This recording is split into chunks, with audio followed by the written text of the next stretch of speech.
There are 7 camps in Anambra East local government area, but the surging crowd of flood victims fleeing from the flood-ravaged areas and pouring into the upland brings about the emergency holding camp at Umweri. Women are seen cooking beans, which they say has been their food for some days now. The camp holds over 1,000 victims from Anam, Umweri and other areas.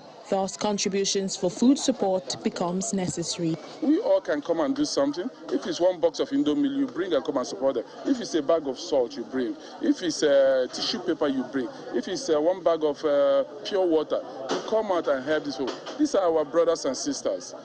At another holding center, Otwocha, a school hall gives shelter to victims, but it is a critical situation for the elderly who experience body pains due to lack of mattresses. While they grieve over their predicament, the community leadership gives reassurances to the mammoth crowd of better welfare. We still need assistance because people are coming in more and more, and there is no accommodation for them anymore. We need accommodation, food, any relief material. So this morning, we fed about 750. This evening, now it has increased, close to 800. The children are more. Rounding off the day, the transition chairman takes a tour of the flooded areas with heavy caution to avoid accidents and calls on everyone to help save Anambra East as the situation is becoming a humanitarian crisis.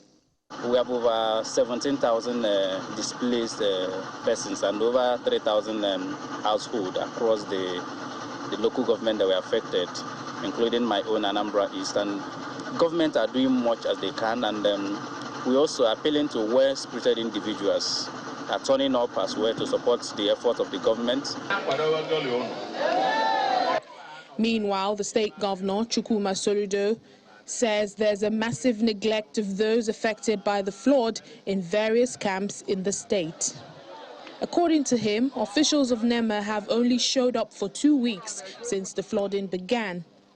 He says the quantum of damage occasioned by the flood disaster in the coastal and riverine areas of the state is indescribable. My view is that, number one, it should be treated as a national emergency that it is. A national emergency. The National Assembly needs to convene for this purpose.